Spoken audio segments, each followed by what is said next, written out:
now to a hot topic we've been talking about a lot this week, the spanking debate. Springtown made international headlines this week when parents came forward after a male principal paddled their daughters.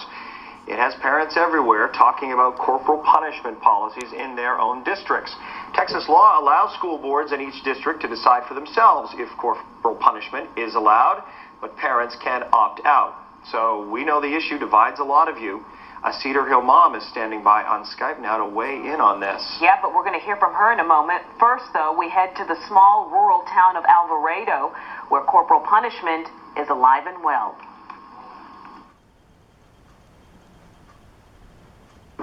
Corporal punishment has long been administered at the Alvarado Independent School District. The critics are the loudest. You don't hear the supporters speak about it. Last year alone, nearly 100 students got paddled. There are probably 80 students who received corporal punishment several times.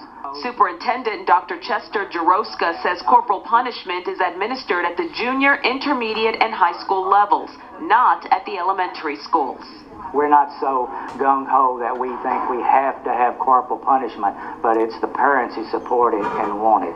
Senior Colton Cornell almost lost track of how many times he got paddled last year.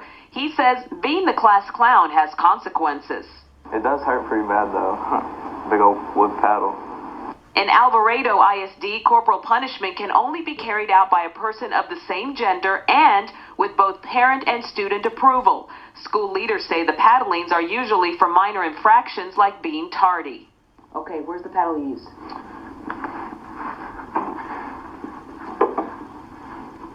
All right. So, it's not very thick, it's no hole.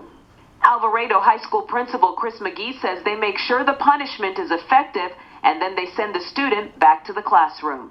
Oh yeah, like when you walk in class, like everyone, you walk in the class and everyone's just like, oh, you just got pops. You're just like, sit down in your seat like, oh dang man, just got some pops, hurts. But this thing goes away, you're fine. Dr. Jaroska says if parents ever want corporal punishment to go away, it will.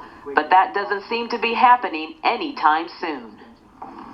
So again, he got paddled several times last year. He says this year so far, not one paddling. He has learned his lesson. Although you sort of made it seem as if at one point we were discussing it, like you kind of weigh the options. All right, I'm going to do this, and will I get in-school suspension and be taken away from my studies, or will I take the paddling? Well, He'd I'll do rather this. take the paddling. Take the paddling. Right. So was it really a deterrent? Well, maybe this time around.